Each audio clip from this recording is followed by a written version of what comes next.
안녕하세요. 오늘도 서양살롱을 찾아주셔서 감사합니다.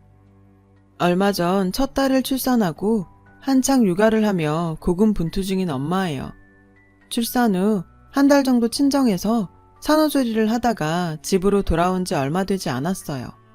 저는 원래 학원 강사로 일하고 있었는데 현재는 육아 때문에 휴직 중이에요. 그래서 남편 외벌이로 살고 있죠. 그래도 형편이 많이 어렵지는 않아요. 제 남편이 변호사라 수입이 좀 되거든요. 요즘은 친정 부모님이 하루가 멀다 하고 집에 오셔서 아이를 돌봐주고 계세요. 집안일도 도와주시고요. 친정아빠는 손녀가 귀여움 떠는 걸 보시려면 오래 살아야 한다시며 술을 끊으실 정도로 손녀를 예뻐하시죠. 하루에도 사진을 몇백 장은 찍으시는 것 같더라고요. 손녀가 태어나고 엄마 아빠가 변해가는 모습을 보면 가끔 가슴 한켠이 아려와요. 그건 바로 제 시아버님 때문이에요. 아버님께서도 태어난 지 얼마 안 된 손녀딸을 무척 보고 싶어 하시지만 저희 집에 못 오고 계시거든요. 바로 시어머니 때문이죠. 제 남편은 둘째지만 아주버님네가 아직 아이가 없어서 제 아이가 시댁에서는 첫 번째 손주거든요. 그러니 얼마나 보고 싶으시겠어요. 저도 그 마음을 모르는 바 아니죠. 창피한 얘기지만 저희 부부는 어머님과 절연한 채 살고 있어요. 물론 아버님과는 연락을 하고 있고요. 남편과 저는 어머님과 연락을 끊은 뒤로 더 자주 아버님께 연락을 드리고 있어요. 아버님도 마음이 많이 안 좋으셨을 텐데 늘 저희 부부 편이 되어주셨거든요. 신혼 때 어머님 때문에 서름도 많이 겪고 매운 시집살이로 이럴 거 왜 결혼했을까 후회도 많이 했어요. 하루에도 12번씩 지금이라도 당장 이혼하고 싶다고 생각할 정도였죠. 다행히도 남편은 제 편이 되어주었고 어머님과 갈라서게 된 그 일이 생기기 전까지도 늘 저를 위해 싸워주었어요. 저는 평범한 중산층 가정에서 태어났어요. 밑으로는 남동생이 하나 있는 장녀죠. 저희 아빠는 친구분과 함께 사업을 하셨어요. 사업이라고 하니 거창하게 들릴지 모르지만 흔히들 아는 대기업이나 이름만 들어도 다들 알만한 중소기업이 아닌 규모가 작은 사업체였죠. 그래도 먹고 살기에 어려움은 없었어요. 다정한 부모님 아래서 저와 동생은 사랑을 듬뿍 받고 자랄 수 있었죠. 그런데 제 큰아버지는 그렇지 못했어요. 저희 아빠는 아들만 둘인 집안의 차남이세요. 친할아버지께서는 젊었을 적 사업을 하셨고 그 사업이 잘 되어서 경영에서 손을 떼신 후에도 상당한 땅과 아파트 몇 채, 그리고 건물을 가지고 계셨죠. 상가에서 걷어들이는 세도 상당했고요. 큰아버지는 고등학생 시절 불량배들과 어울리기 시작하시면서 본격적으로 인생이 삐뚤어지셨다고 해요. 친할머니가 경찰들에게 선처를 빈 적도 여러 번이라고 하더라고요. 친할머니는 그 스트레스 때문인지 저희 아빠가 대학에 다니던 무렵 세상을 떠나셨어요. 그런데도 큰아버지는 간신히 전문대를 졸업한 이후에도 한량처럼 살았대요. 그래도 자식이라고 백수로 놀고 먹게 할 수 없었던 친할아버지는 지인의 회사에 큰아버지를 취직시켜 주셨지만 좀처럼 정신을 차릴 기미가 안 보였대요. 아빠 얘기로는 지인이 할아버지께 은혜 갚는 심정으로 큰아버지를 맡아준 거라고 했어요. 그렇다 보니 당연히 친할아버지께서 공부도 열심히 하고 성실한 저희 아빠를 더 예뻐하시는 건 당연했죠. 아빠는 큰아버지보다 먼저 결혼을 해서 저희를 낳았어요. 큰아버지는 일터에서 만난 분과 결혼을 하셨는데 큰어머니 되시는 분도 그렇게 좋은 품성의 여자는 아니셨다고 해요. 제가 큰어머니와 직접적인 교류나 만남이 별로 없어서 잘은 모르지만 친할아버지가 아빠한테 한탄하시며 끼리끼리 만났다고 하시는 걸 보면 알만했죠. 그래도 가정을 꾸리면 정신 좀 차리지 않을까 싶어서 결혼 비용도 다 대주시고 집도 구해주셨다더라고요. 결과적으로는 밑빠진 독에 물 부은 셈이었지만 말이에요. 그래서일까요? 친할아버지는 늘 입버릇처럼 그러셨대요. 내 재산은 다 연수 애비 줄 거다. 농담이 아니라 큰아버지와 아빠를 불러다 앉히시곤 진지하게 그러셨죠. 그네 너는 지금까지 부모랑 동생에게 빚진 것도 많으니 내 재산 기대할 생각 말아라. 분하면 내 행실을 돌아보고 이제라도 노력을 해보던가. 그러나 큰아버지는 능글맞게 웃으며 아버지는 참 꼭 내일 죽을 사람처럼 말씀하시네 라면서 실실거리셨어요. 그 모습에 친할아버지는 한숨을 쉬시며 단 한 번이라도 애비 말을 진지하게 들을 수는 없는 거냐? 라고 한탄하셨죠. 그 상황을 지켜본 큰어머니는 그래도 설마 장남인데 한 푼도 안 떼주시겠냐며 저희 엄마한테 그러시더래요. 집에 오는 길에 엄마는 아빠한테 그러셨죠. 아주버님네는 아기 가지시면 안 될 것 같아. 부부가 둘 다 똑같이 그러니 애들이 얼마나 불쌍해. 이런 엄마의 걱정에도 불구하고 얼마 뒤 사촌 동생들이 태어났지만요. 친할아버지가 돌아가신 건 제가 중학교 1학년 때였어요. 사이는 익사였죠. 친구분들과 바다로 놀러 가셨었는데 실수로 바다에 결혼 반지를 빠뜨리시는 바람에 그걸 꺼내시려다가 그만 그렇게 되신 거였죠. 너무 허망하게 세상을 떠나셔서 가족들이 많이 울었던 기억이 나요. 아빠는 큰아버지를 직접 끌어다가 상주 자리에 앉히시고 담담히 장례식을 총괄해 이끄셨어요. 그리고는 모두 잠이 든 밤에 홀로 영정 앞에 앉아서 오열하셨죠. 그렇게 갑작스럽게 닥친 슬픔을 달랠 새도 없이 저희 가족에게는 모진 풍파가 불어닥쳤어요. 바로 할아버지의 변호사 때문이었죠. 할아버지를 납골묘에 안장하고 난 후 변호사는 아빠와 큰아버지에게 연락해 할아버지의 유언장을 공개하고 재산을 분배하겠다고 했어요. 그런데 공개된 유언장의 내용이 상당히 충격적이었어요. 약 1,000만 원 정도의 금액이 든 통장을 제외한 할아버지의 명의의 토지와 아파트, 상가 건물들이 모두 큰아버지 앞으로 남겨져 있지 뭐예요. 누가 봐도 말이 안 되는 상황이었죠. 아빠는 너무 황당한 유언장 내용에 많이 놀라셨고 화를 내셨어요. 돈 욕심 때문에 화가 난 게 아니라 믿을 수가 없어서 그랬던 거였어요. 평소 할아버지께서는 입버릇처럼 돈은 다른 데 다 줘도 괜찮지만 네 형은 안 된다. 그놈은 내가 몸바쳐 일해 모은 재산을 의미 없이 써버릴 놈이야 라고 하셨거든요. 그런데 그런 분이 큰아버지한테 모두 물려주셨다고요? 저희 아빠가 납득할 수 없다고 말하자 큰아버지는 버럭 화를 내며 그러셨죠. 어릴 때부터 네가 공부 좀 잘한다고 날 무시했지만 그래도 아버진 내 편이야. 왜냐고? 내가 이 집안 장남이니까. 결국 유언장 내용대로 할아버지의 모든 재산은 큰아버지한테 넘어갔어요. 큰어머니는 시아버지 덕에 아파트에서 살아보게 생겼다고 덩실덩실 춤까지 추면서 엄청 좋아하셨어요. 아빠는 난 돈 욕심 없어.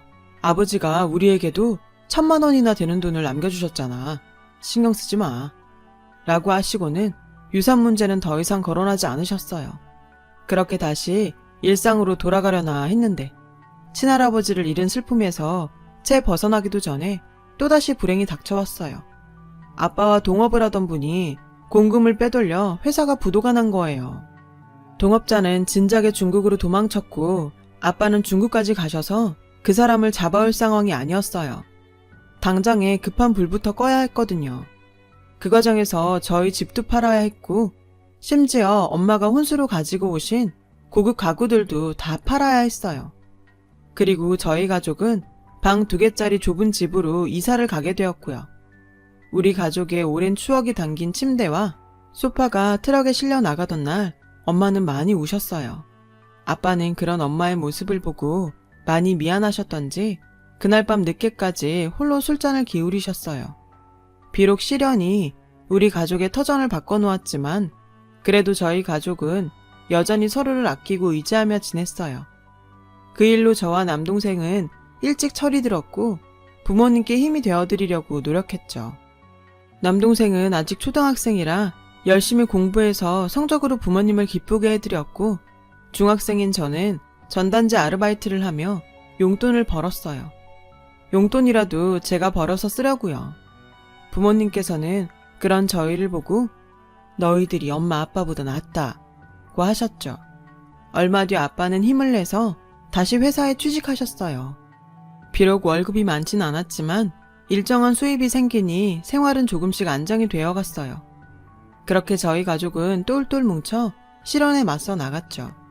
그 와중에도 큰아버지와 큰어머니는 저희 부모님께 상처를 주셨어요. 내 건물 들어와서 치킨이라도 튀길래?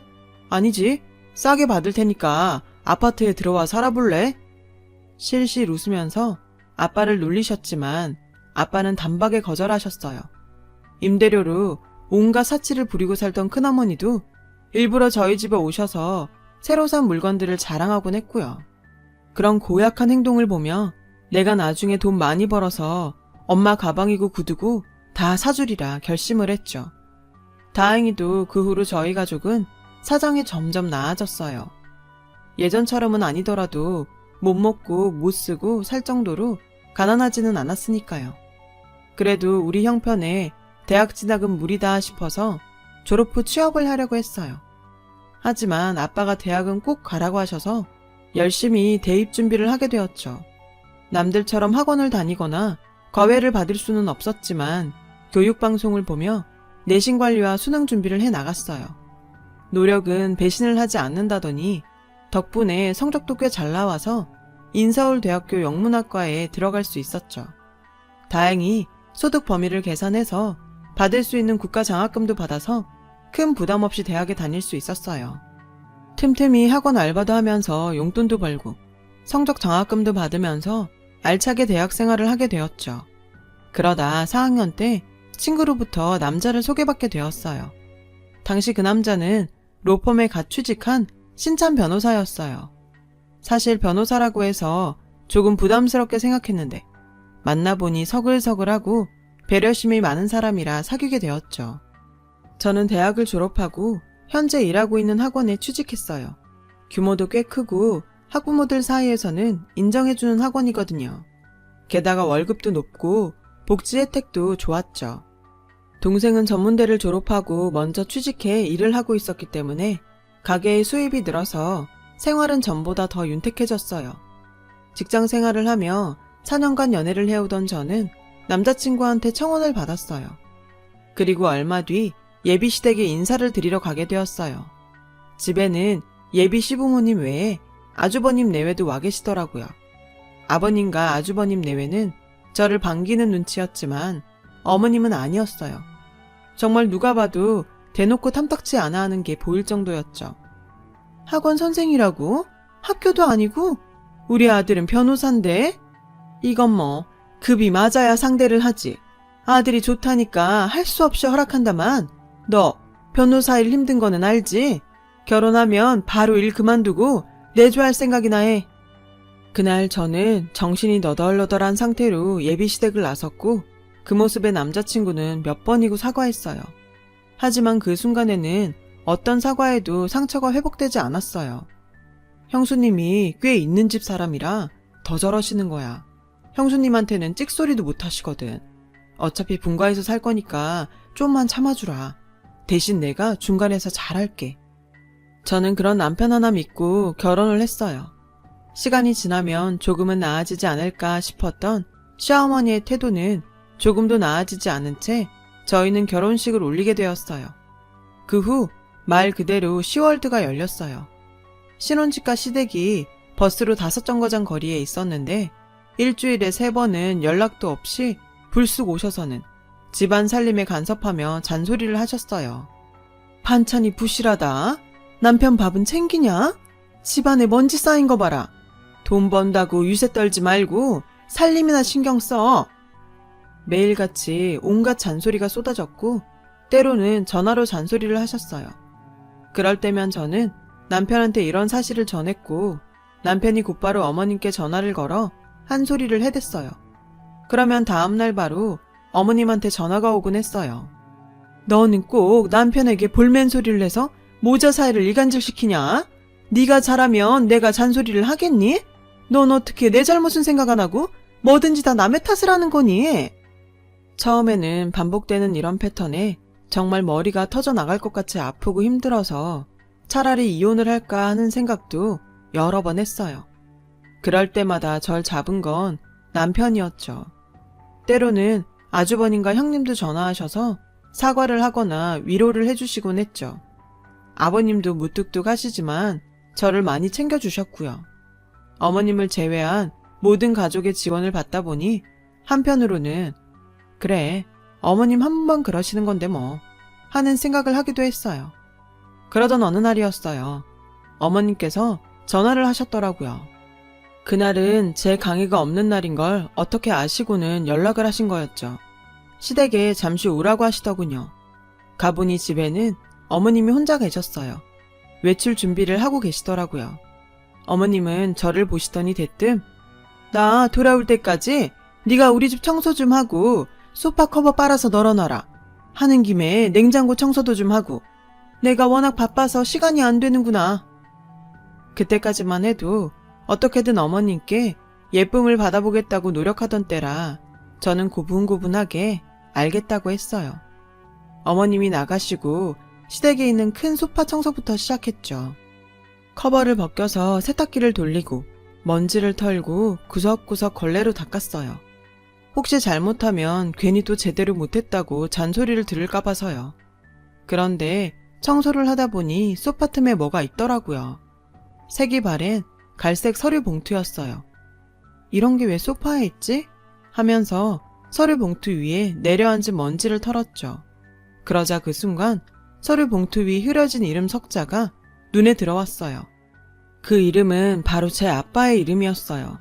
저는 거의 자동적으로 서류 봉투를 열고 안에 든 내용물을 꺼내 읽기 시작했어요. 그 서류 안에 있는 종이의 내용은 정말 충격적이었어요. 그건 바로 돌아가신 친할아버지의 유언장이었거든요. 진짜 유언장이요. 유언장에는 친할아버지께서 평소에 말씀하셨던 것처럼 할아버지의 전 재산을 전부 아빠에게 상속하신다고 적혀 있었어요. 그리고 뒤에는 종이 한 장이 더 끼워져 있었죠. 사랑하는 우리 둘째야, 형 뒤치다꺼리하는 동안 혼자 공부한다고 힘들었지. 무심했던 애비를 용서해라. 돈이 전부는 아니다만 애비가 너랑 애미 그리고 연수에게 해줄 수 있는 건 이것밖에 없구나. 혹시나 네 형에게 알려지면 큰일 날 수도 있을 것 같아서 애비가 이렇게 너희 집 소파에 숨겨두게 되었다. 김 변호사가 알아서 잘 처리해 줄 거다. 편지를 읽고 나서 보니 그 소파는 어린 시절 저희 집에 있던 소파더라고요. 외할아버지가 엄마 혼수로 해주신 바로 그 소파요. 그 소파를 시댁에서 구입했을 줄 누가 알았겠어요. 저는 그 충격에서 한동안 헤어나오지 못했어요. 청소를 끝냈을 때쯤 어머님이 돌아오셔서 뭐라고 하셨는지도 솔직히 기억이 잘 안 나요. 두근거리는 마음으로 서류를 챙겨서 집으로 돌아온 기억밖에는요. 이걸 어떻게 해야 하나 고민이 되었어요. 아빠한테 알리긴 해야 되는데 부모님이 아시면 너무 놀라실 것 같더라고요. 그래서 일단 퇴근한 남편한테 간략한 상황을 설명하고 유언장을 보여줬어요. 남편은 자기가 같이 가줄 테니 얼른 두 분께 말씀드리자고 하더라고요. 그래서 다음날 바로 친정으로 향했어요. 그저 딸과 사위가 놀러온 줄만 알던 부모님은 제가 심각한 표정을 보이자 바로 표정이 굳어버리셨어요. 저는 두 분이 놀라시지 않게 최대한 차분한 목소리로 상황을 설명했어요. 그리고 유언장을 꺼내 보여드렸죠. 역시나 엄마 아빠는 놀라시더라고요. 아니 그럼 그때 형님하고 있을 때 변호사가 읽어준 건 뭐지? 남편은 자신이 이미 알아보려고 하고 있으니 조금만 기다려달라고 했어요. 아빠는 알겠다고 하셨죠.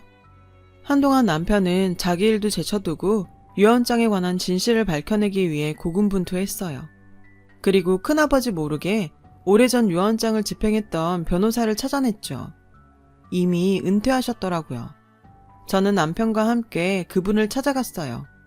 남편은 유언장을 들이밀면서 이 유언장이 진짜인지 아니면 그때 집행했던 유언장이 진짜인지 물었어요. 그 변호사는 저희가 들고 온 유언장을 보더니 얼굴이 하얗게 질리더라고요. 그러더니 이내 한숨을 내쉬면서 그래요. 이제 일도 그만뒀는데 더 이상 죄짓고 살기 싫으네요. 그리고는 진실을 들려주었어요. 그 변호사가 처음에 받은 할아버지의 유언장은 바로 제가 발견한 유언장이 맞더라고요. 그때 당시 변호사의 아내는 저희 큰어머니한테 빚이 많은 상태였는데 그 빚을 탕감해주는 조건으로 유언장을 위조해줄 것을 요구했던 거죠. 결국 변호사는 큰아버지 큰어머니와 공모해 유언장을 조작했고요. 할아버지는 돌아가시기 전에 변호사한테만 진짜 유언장이 어디에 있는지 알려주셨다고 하더군요. 아가씨네가 가세가 기울어서 가구고 뭐고 다 팔면서 이사 갔다고 해서 나도 다 잊고 있었어요. 그 소파가 다른 곳으로 갔다면 어차피 묻혀버릴 테니까. 변호사는 정말 죽을 죄를 지었다며 이제라도 아빠의 권리를 찾도록 돕겠다고 했어요. 남편은 발 빠르게 움직였어요. 곧바로 유언장 공증을 받고 큰아버지와 큰어머니를 고소했죠. 아빠는 처음엔 반대를 하셨어요. 그래도 가족인데 고소까지 하는 건 너무한 게 아니냐면서요. 하지만 남편과 저희 엄마가 강경하게 고소를 주장하면서 결국 두 사람을 고소하게 되었죠. 고소장 받은 큰아버지와 큰어머니는 길길이 뛰셨어요. 처음에는 부정하다가 결국에는 그래, 내가 그랬다. 아버지는 나한테 땡전 한 푼 안 주신다고 하지. 나도 살 길은 있어야 하잖아. 너는 번듯한 회사도 있고 아버지 재산 아니어도 먹고 살 길이 있는데 나는 아니잖아. 라고 소리치더군요. 하지만 그렇게 소리쳐봐야 뭐 하겠어요. 결국 수년 만에 할아버지의 토지와 아파트 그리고 건물들은 모두 아빠의 명의로 바뀌게 되었는걸요. 하지만 아빠는 큰집 식구들을 아파트에서 내쫓지 않으셨어요. 그래도 형님인데 길바닥에 나앉게 할 수는 없다는 게 이유였죠. 대신 월세와 임대료는 전부 아빠 쪽으로 돌리기로 하셨어요. 그런데 이 과정에서 뜻밖의 충돌이 생겼지 뭐예요. 우리가 산 소파에서 발견되었으니 우리 목도 떼어줘야 한다. 어머님이 이렇게 나오신 거죠. 아무리 남편이 말려도 어머님은 요지부동이었어요. 그리고 얼마 뒤 시어머니와 연을 끊게 된 사건이 일어났죠. 아빠가 사돈댁이 소파를 사줘서 이렇게 감사한 일이 생겼다고 고급 한우 세트를 저희 부부 손에 들려보내셨어요. 그런데 그걸 본 어머님은 은혜도 모르는 것들이 고작 고깃덩이나 보냈다며 천박한 백정마냥이라고 하시지 뭐예요. 그리고는 제 앞에서 고기를 꺼내 싱크대로 휙 던져버렸어요. 그 순간 저는 수치심과 모멸감으로 치를 떨었고 친정 부모님께 죄송스러운 마음에 울음을 터뜨리고 말았죠. 그러자 화가 머리 끝까지 난 남편은 다시는 우리 볼 생각 말라고 소리치고 제 손을 끌고 시댁을 나왔어요. 집에 도착했을 때 아버님께서 전화를 하셔서 대신 사과를 하셨어요. 아주버님과 형님도 전화하셨고요. 그날 이후 저희는 시댁에 가지 않아요. 어머님과는 일절 교류 없이 아버님과 아주버님, 형님과만 틈틈이 연락하며 지내고 있죠. 그 일 이후 어머님은 다른 식구들 눈치를 보며 살고 있고요. 어머님께서 그렇게 하시지 않았어도 저희가 시댁에 그거밖에 안 드렸겠어요. 살면서 더 많은 걸 해드리려고 노력하면서 살았을 겁니다. 너무 욕심이 많으셨던 건지. 저희 친정 부모님은 예전과 달라진 게 거의 없으세요. 일을 그만두시기는 했지만 여전히 검소하게 사시며 손녀딸한테 빠진 노년의 부부로 살고 계시답니다. 큰아버지와 시어머님의 욕심으로 참 많은 걸 보고 느끼게 되었어요. 저도 저희 부모님처럼 성실히 잘 살아보렵니다. 그렇게 사셔서 이런 기적도 일어나지 않았을까요? 들어주신 분 모두 부자 되시고 마음도 부자인 하루 되셨으면 합니다. 지금까지 제 사연을 들어주셔서 감사드려요. 여러분, 사연 댓글에 응원과 현명한 조언 부탁드려요. 좋아요와 구독은 저에게 큰 힘이 됩니다. 오늘도 좋은 일 가득하세요.